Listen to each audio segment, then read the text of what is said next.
Ladies and gentlemen, it's happening right now in real time, the Twitter files. This is a huge moment not only for Twitter, but for free speech and democracy in general. Now, some people, oh, that's hyperbole, man. Come on, calm down. Get off Elon's D, mate. I'm not kidding. Some will understand, some won't. If you don't get it, that's fine. I still recommend you come along for the ride. Let's read through this. Thread. The Twitter files. What you're about to read is the first installment in a series based upon thousands of internal documents obtained by sources at Twitter. Remember, when Elon Musk acquired Twitter, he wasn't just purchasing a company, but a crime scene. The Twitter files tell an incredible story from inside one of the world's largest and most influential social media platforms. It is a Frankensteinian tale of a human-built mechanism grown out of the control of its designer. Twitter, in its conception, was a brilliant tool for enabling instant mass communication, making a true real-time global conversation possible for the first time. In an early conception, Twitter more than lived up to its mission statement, giving people, quote, the power to create and share ideas and information instantly without barriers. Notice, by the way, this is a direct quote from Twitter's early mission statement. Keep that in mind. As time progressed, however, the company was slowly forced to add those barriers. Some of the first tools for controlling speech were designed to combat the likes of spam and financial fraudsters. Slowly, over time, Twitter staff and executives began to find more and more uses for these tools. I'm not even going to talk about why that was so funny. Outsiders began petitioning the company to manipulate speech as well. First a little, then more often, then constantly. Geez, I'll tell you what, some of my tinfoil hat conspiracy theories from a few years ago have aged rather well, haven't they? If you'll excuse me, I just need a quick sip of some I told you so. Delicious. By the way, guys, if you appreciate this and also understand the risk I take every time I post shit like this, people lose their minds, unsubscribe. Fuck you, man, I just want to learn about Tesla over and over and over. But I'm here to talk about things that matter, not what everyone wants to hear. If you appreciate this, you want to go further down the rabbit hole, you can join Patreon with the card in the corner or the link in the pinned comment. I've got loads of content, all sorts of juicy topics, totally unfiltered. I can't say everything I want to hear on YouTube. They have insane censorship policies. Literally, if I say certain things, instantly account's gone forever. I can speak a lot more freely over on Patreon. And as I said, every time I post something like this, people lose their fucking minds. It's counterproductive to growing the channel, but no fucks given. If you appreciate that, head over to Patreon. Support is welcome. By 2020, requests from connected actors to delete tweets were routine. One executive would write to another, quote, more to review from the Biden team. The reply would come back, quote, handled. Now, this in and of itself is extremely disturbing. I mean, extremely disturbing. Now, if your head's far up your ass, you won't understand. And if it's not, you will understand. Just think about this for a moment. By 2020, Twitter is regularly receiving requests from the Biden administration with a bunch of links to tweets and or accounts. Next minute, Twitter employee replies, handled, aka banned and or fact-checked and or shadow banned and or suppressed, etc. This is essentially like the Biden administration going, hey Twitter, bend over. Twitter says, oh sure, this is gonna hurt, isn't it? Next minute, you know what happens. Now, I'm going to include the actual evidence here to make sure everyone's seeing this. This is an actual email. More to review from the Biden team. 1, 2, 3, 4, 5 individual tweets and or accounts. If you guys are curious and you got the time, feel free. Revisit these tweets and or accounts. See what happened. Literally handled these. Now, if this doesn't deeply disturb you, the ease at which the Biden administration, hey, some things for you guys to deal with. Next minute handled. If that doesn't disturb you, then you disturb me. Celebrities and unknowns alike could be removed or reviewed at the behest of a political party. Notice, by the way, a political party. We're not just referring to Democrats or Republicans, both. And this is the point. This isn't about X, Y, or Z political party. No. This is about free speech. And the fact the political parties could say, hey, Twitter, listen, motherfuckers, we got some issues here. Have a look at these and deal with them. Thank you. And Twitter would just go, okay, please, where do you want to fuck me this time? Oh, okay, sure, don't worry, we'll get rid of them too. Another email. I grabbed the first one under SI. Defer to safety on the high profile second one. It just continues. Both parties had access to these tools. For instance, in 2010, requests from both the Trump White House and the Biden campaign were received and honored again. Just doing what they're told. However, this system wasn't balanced. No shit, Sherlock. Again, anyone whose brain works knows this wasn't balanced. I mean, literally.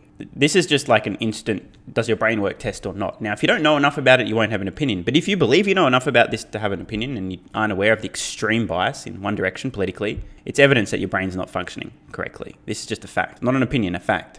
This system wasn't balanced. It was based on contacts. Because Twitter was and is overwhelmingly staffed by people of one political orientation, huge understatement. Last I heard, something like 99%, give or take. Could get the numbers wrong, so do your own homework. Fact check, maybe not true exactly. Something like 99% of Twitter employees, in terms of political donations, went to Democrats last election cycle. Sounds like a slight political bias to me. And there's nothing wrong with people at a company, generally speaking, leaning one way politically. If this system of acting on requests and things that need to be handled is based on contacts of employees and people in the organization, and just about all of them think and vote the exact same way, you're going to have a very clear bias in your content moderation policies, and that's exactly what we saw. Because Twitter was and is overwhelmingly staffed by people of one political orientation, there were more channels, more ways to complain, open to the left, well, Democrats, than to the right. Remember that number that I came up with before? I said about 99%. These are political contributions by party of receipt, based on Twitter employees. 2022,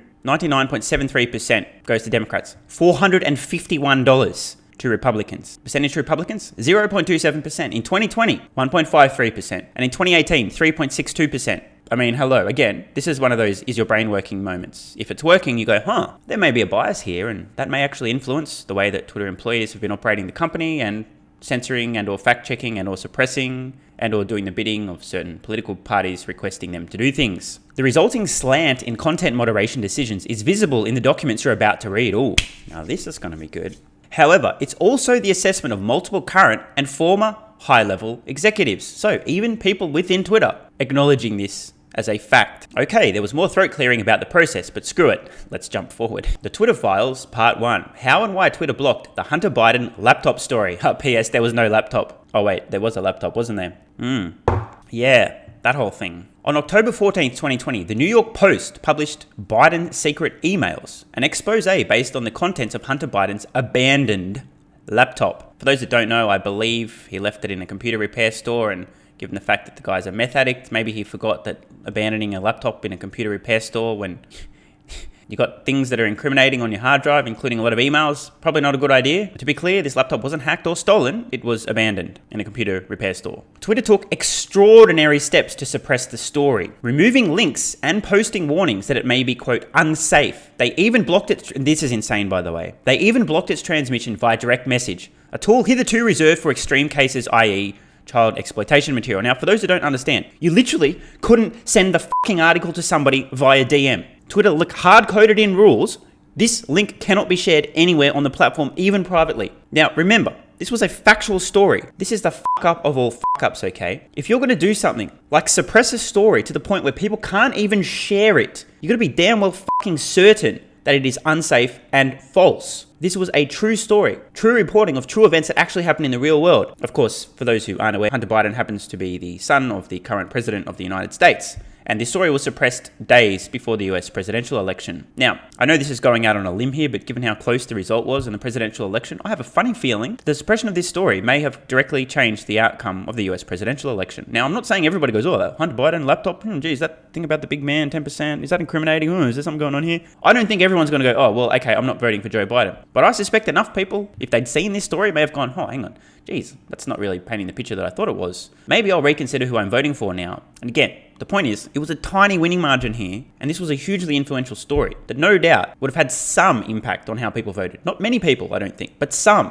For Twitter to make such an enormously influential, real-world decision that has a huge impact, potentially on the outcome of a US presidential election, quote, the most powerful person in the world, the US president, you have to make sure you've got your fucking facts right. This is why this is such a horrendous thing. It's not about Hunter Biden. It's not about the laptop. It's not about Joe Biden. It's not about Democrats or Republicans. It's about a big tech company taking the extraordinary step of completely blacklisting a factual story just before a US presidential election. A true story. I mean, seriously, think about this. Twitter's typically only blocking links to things that involve child exploitation. Yet they did the same thing. They saw this so extreme. It's on the same level as this. I mean, just hello. This is one of those is your brain working tests. Oh, there's nothing wrong with that. I mean, it's not their fault. How could they possibly have known that it was a real story? If that's you, your brain's not working right now. Sorry, it's just true. White House spokeswoman Kayleigh McEnany, I don't know if I pronounced her name right. Sorry, Kayleigh, was locked out of her account for tweeting about the story. The White House press secretary was locked out of her Twitter account, one of her major platforms for communicating to the public. Again, her role is to communicate to the public. She's a White House spokeswoman. Was locked out of her account for tweeting about the story. Again, a factual story. Prompting a furious letter from Trump campaign staffer Mike Hahn, who seethed, quote, "At least pretend to care for the next 20 days. Let's read this. Kayleigh McEnany has been locked out of her account for simply talking about the New York Post story. All she did was cite the story and first-hand reporting that has been reported by other outlets and not disputed by the Biden campaign. I need an answer immediately on when/how she will be unlocked. I also don't appreciate how nobody on this team called me regarding the news that you'll be censoring news articles. Like I said, at least pretend to care for the next 20 days. This led public policy executive Caroline Storm to send out a polite "what the f*** query. Several employees noted that there was tension between the comms and policy teams, who had little or less control over moderation, and the safety and trust teams. Another email, "Hi team, are you able to take a closer look here? Thank you." Storm's note returned the answer that the laptop story had been removed for violation of the company's hacked materials policy. How convenient. Hi Caroline, thanks for reaching out to us. Per checking, the user was bounced by site integrity for violating our hacked materials policy. Adding them here for further insights and guidance. Yeah, hacked materials, except they weren't hacked. And this was obviously a very convenient excuse to make this story disappear, in my opinion. Although several sources recalled hearing about a general warning from federal law enforcement that summer about possible foreign hacks, there's no evidence that I've seen of any government involvement in the laptop story. In fact, that might have been the problem. The decision was made at the highest levels of the company, but without the knowledge of CEO Jack Dorsey, with former head of legal, policy and trust, Vijaya Gadde, playing a key role. Now, if I recall correctly, this heinous interference in the democratic process, one of the worst things that's ever happened within a big tech company, literally. If I recall correctly, when Elon announced his bid for Twitter, Vijaya Gadde got on a group call, a Zoom meeting or something, a video meeting with Twitter staff, trying to help keep morale up when there's a lot of uncertainty with the potential acquisition of this big bad billionaire, and had a fucking cry in front of the whole company on a Zoom call. Now, as I said in the past at the time, totally fine to have emotions. But in my opinion, if you're in a leadership role, if you're an executive in a company like this, your employees are relying on you, you're on this call to help boost morale, to ensure people aren't feeling down and uncertain and worried and concerned and anxious, and you fucking cry on the call in front of the whole company, that is an enormous failure of leadership. Honestly, get your shit together. It's just not appropriate. As said, there's a time and a place. If one of your leaders is having a cry on a Zoom call in front of the company, trying to reassure everyone that things are going to be fine, and meanwhile you're breaking down having a fucking cry, enough said. Quote, "They just freelanced it," is how one former employee characterized the decision. Quote, "Hacking was the excuse, but within a few hours, pretty much everyone realized that wasn't going to hold, but no one had the guts to reverse it. Why, for some strange reason, is this coming back to mind? Contributions by party of receipt. I wonder why no one had the guts to reverse this obviously erroneous decision the moment they realized that it was in error. I wonder why. Is it possible that it was going to be a little bit inconvenient and they're a little bit concerned about maybe influencing the outcome of the election? You can see the confusion in the following lengthy exchange, which ends up including Gadde and former Trust and Safety Chief Yoel Roth. Comms official Trenton Kennedy writes, quote, "I'm struggling to understand the policy basis for marking this as unsafe." Let's read the full thing. New York Post Hunter Biden laptop article, privileged and confidential. Not anymore. Trenton Kennedy, "I'm struggling to understand the policy basis for marking this as unsafe. And I think the best explainability argument for this externality would be that we're waiting to understand if this story is a result of hacked materials. We'll face hard questions on this." No fucking shit, dude.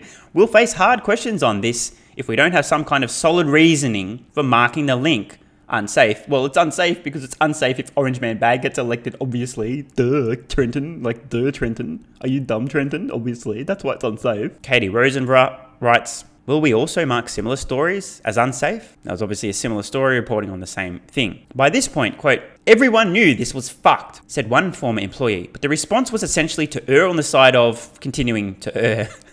So good. Yoel writes, "The policy basis is hacked materials, though, as discussed, this is an emerging situation where the facts remain unclear. Given the severe risks here," the severe risk of Trump getting elected, literally, by the way, literally, "given the severe risk of Trump getting elected and the lessons of 2016, in which Orange Man Bad did get elected, we're erring on the side of including a warning and preventing this content from being amplified to ensure Orange Man Bad has no chance of being re-elected." Sorry, I misquoted that. You can read on screen. Vijaya Gadde, "What is the warning that will come up?" Yoel Roth, When you click the link, you'll see the generic unsafe URL message, references, spam, malware, and violations of the Twitter rules. Not ideal, but it's the only thing we have. That's right, it's the only excuse we have for suppressing this article.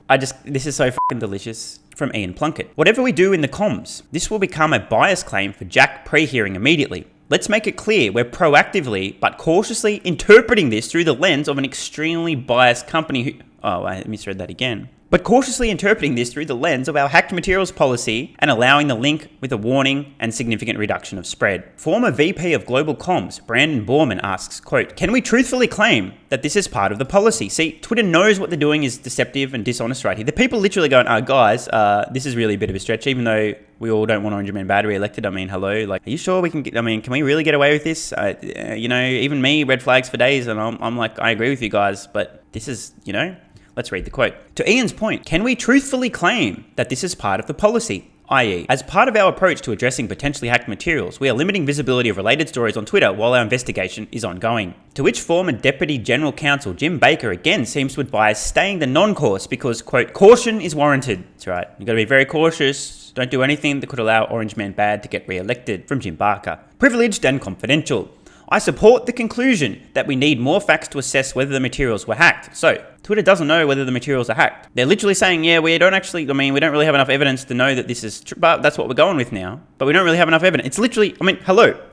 This is amazing. At this stage, however, it is reasonable for us to assume that they may have been hacked and that caution is warranted to ensure that Orange Man Bad doesn't have a chance of getting re-elected. There are some facts that indicate, not confirm, indicate the materials may have been hacked, while there are others indicating that the computer was either abandoned, and or the owner consented to allow the repair shop to access it for at least some purposes. We simply need more information. And hopefully we don't get that until after the election has taken place. A fundamental problem with tech companies and content moderation. Many people in charge of speech know/care little about speech and have to be told the basics by outsiders. In one humorous exchange on day one, Democratic Congressman Ro Khanna reaches out to Gaddy to gently suggest she hop on the phone to talk about the, quote, backlash RE speech. Khanna was the only Democratic official I could find in the files who expressed concern. That in and of itself is kind of concerning. Quote, generating huge backlash on Hill, as in Capitol Hill, RE speech.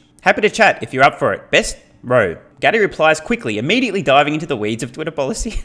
Unaware Khanna is more worried about the Bill of Rights. This is just so funny, honestly. And I'm not going to explain everything along the way. I know a lot of non-US viewers are here as well. Just do your homework. If you're unsure about stuff, Google it. Learn about it. Hi, Congressman Khanna. Thank you for reaching out and we appreciate the heads up. We put out a clarifying thread of tweets earlier this evening to explain our policy around posting of private information and linking directly to hacked materials. Again, they weren't hacked. The press secretary's account was not permanently suspended. Oh, that's good. We requested that she delete the tweet containing material that may influence the outcome of the presidential election. Oh, I misread that again. We requested, I'm pretty sure it's the same thing though. We requested that she delete the tweet containing material that is in violation of our rules and her account is restricted until she complies.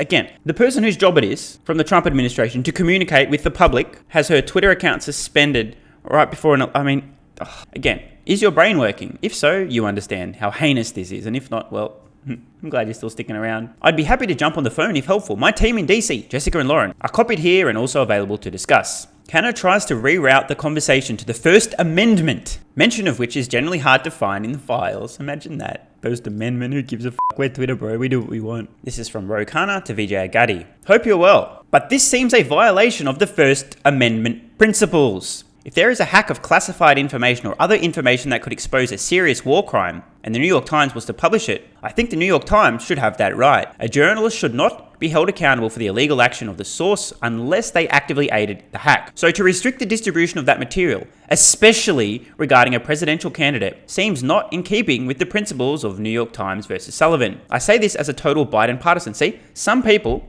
even with their political biases, out in the open, still going, oh, hey guys, this ain't cool. I still don't want Orange Man Bad elected, but still, this ain't cool. Hello, what are you doing, you fucking idiots? Hello, First Amendment. Won't age well. I say this as a total Biden partisan and convinced he didn't do anything wrong. But the story now has become more about censorship than relatively innocuous emails, and it's becoming a bigger deal than it would have been. It is also now leading to serious efforts to curtail Section 230, many of which would have been a mistake. I believe Twitter itself should curtail what it recommends or puts in trending news, and your policy against QAnon groups is all good.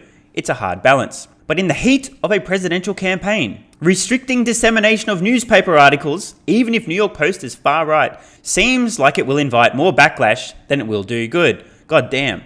Some reason and logic. I mean, this video has aged so well. Right now, this is the backlash that was coming. I mean, hello. Please keep this communication between just us and Jack, and no need to CC the team or forward to them. Just wanted to offer my 2 cents. Within a day, Head of Public Policy Lauren Culbertson receives a ghastly letter/report from Carl Sabo. Sorry if I butchered the name. Never seen that one before. Of the research firm NetChoice, which had already polled 12 members of Congress, 9 Republicans and 3 Democrats, from the House Judiciary Committee to Rep. Judy Chu's office. I thought it was worthwhile reading every single one of these quoted emails for full context. This email just confirming yesterday NetChoice's Chris Marchese met informally with 9 Republican and 3 Democratic House staffers to gather intel about Facebook and Twitter and the New York Post story. The staffers hail from the House Judiciary Committee, blah, blah, blah. NetChoice lets Twitter know, quote, a bloodbath awaits in upcoming Hill hearings, with members saying it's, quote, a tipping point. Complaining tech has, quote, grown so big they can't even regulate themselves, so government may need to intervene. Higher level takeaway. Every Republican said, quote, this is a tipping point, it's just too much. And both Democrats and the Republicans were angry. I mean, hello. When even those who stand to benefit from the suppression of this story are angry, you got a fucking problem. Sabo reports to Twitter that some Hill figures are characterizing the laptop story as, quote, Tech's Access Hollywood moment. When asked just how bad this situation is, one staffer said, quote, it's Tech's Access Hollywood moment, and it has no Hillary to hide behind. Others were more blunt, quote, Tech is screwed, and rightfully so. Sure fucking is, man. Twitter files continued, quote, the First Amendment isn't absolute. Sabo's letter contains chilling passages relaying Democratic lawmakers' attitudes. They want, quote, more moderation. And as for the Bill of Rights, quote, it's not absolute. I mean, fuck, dude. The Democrats, meanwhile, complained that the companies are inept. They let conservatives muddy the water and make the Biden campaign look corrupt, even though Biden is innocent. They linked this to Hillary Clinton's email scandal. She did nothing wrong, but because the press wouldn't let the story go, it became a scandal far out of proportion. In their mind, social media is doing the same thing. It doesn't moderate enough harmful factual information. I mean, harmful content that is also true. So when it does, like it did yesterday, it becomes a story. If the companies moderated more, conservatives wouldn't... I mean, this is insane. They're calling out people on the political right here. If companies moderated more, conservatives wouldn't even think to use social media for disinformation, misinformation, or otherwise. Now, notice something, right? The skew here. It's almost as if there's an inherent, unspoken intent to reduce the number of politically conservative people from using social media. It's literally here. If companies moderated more, conservatives wouldn't even think to use social media. The Democrats were in agreement. Social media needs to moderate more because they're corrupting democracy by not allowing people to freely share actual things that actually happen in the actual real world that may meaningfully impact the outcome of a US presidential election. Because they're corrupting democracy and making all truth relative. Oh my God. When pushed on how the government might insist on that, consistent with the First Amendment, they demurred, quote, the First Amendment isn't absolute. An amazing subplot of the Twitter Hunter Biden laptop affair was how much was done without the knowledge of CEO Jack Dorsey, and how long it took for the situation to get unfucked, as one ex-employee put it, even after Dorsey jumped in. And this is fair. At the time, a lot of heat was on Jack Dorsey over this. I said at the time, I don't think he knew anything about this, and if he did, he's a bitch. But I doubt he did. This goes back to the Frankensteinian monster that was created that got out of control of the founder of the company. This is not an excuse, but it is important context. There are multiple instances in the files of Dorsey, as in Jack Dorsey, intervening to question suspensions and other moderation actions for accounts across the political spectrum. It's almost like Jack A cared and B was concerned about the Frankensteinian monster he had created and lost control of. While reviewing Gaddy's emails, I saw a familiar name, my own.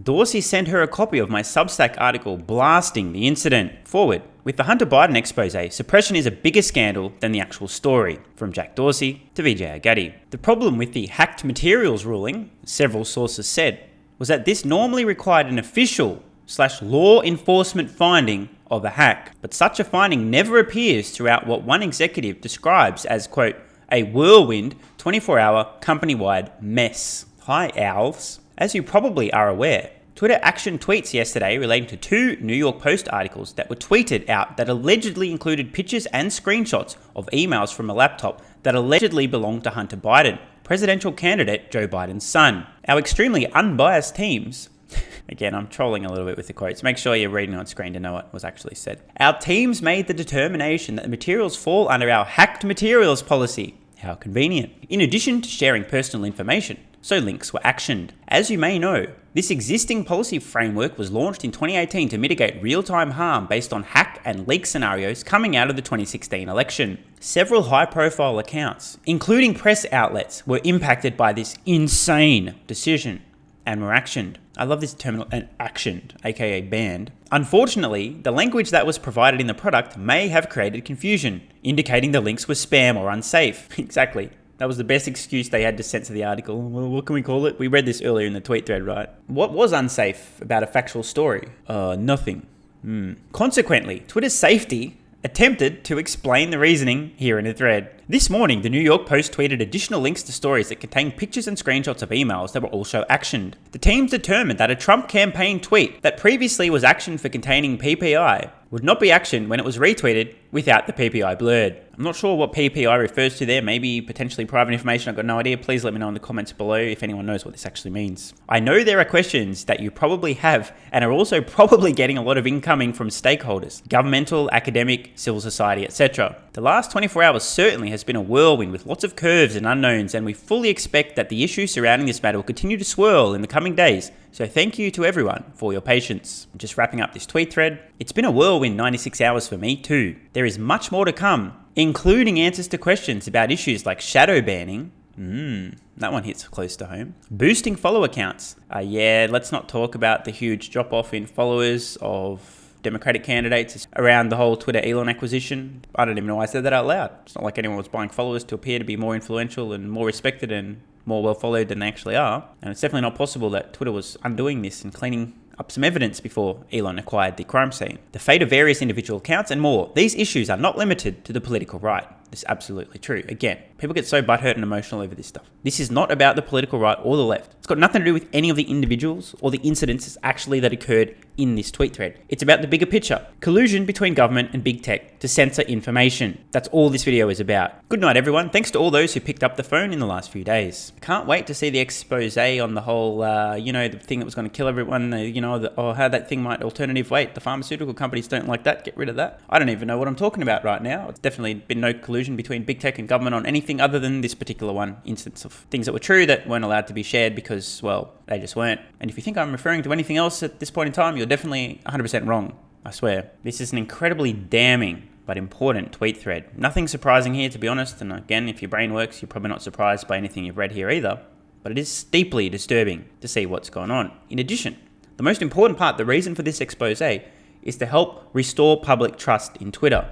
The reason Elon is doing this, he's got a million other things to be working on at Twitter, SpaceX, and Tesla. The reason this is so important is because many people in the public, again, whose brains work, have lost trust in big tech companies. The collusion between big tech and government, both sides politically, again, people always lose their mind. This is one example of a wider issue. The collusion between government and big tech for the suppression of information. This ain't the first time. Of course, if I say certain words relating to other examples of exactly this, YouTube's probably going to kick me off because, yep, they too are infected by the woke mind virus. They too have insane policies and censorship, suppression of certain ideas and facts. So much so that I can't even say certain words, lest I get kicked off the platform permanently, which is one of the reasons why I also have exclusive content behind a paywall on Patreon. Because if you want to know what I really think about a lot of these kind of topics, that's where the gold mine is. Over 230 exclusive videos, lots of stuff going further down the rabbit hole. If you can handle it, you definitely need to be on Patreon. I can only say what I can say here on YouTube, but if you really want to hear what I think in detail, fully unfiltered and uncensored, Patreon is the place. You can join with the card in the corner or the link in the pinned comment. I'm looking forward to part 2 and or 3 and or 4 and or 69 of the Twitter files. But the whole point of this, the crux, Elon is doing his best to restore the public's trust and confidence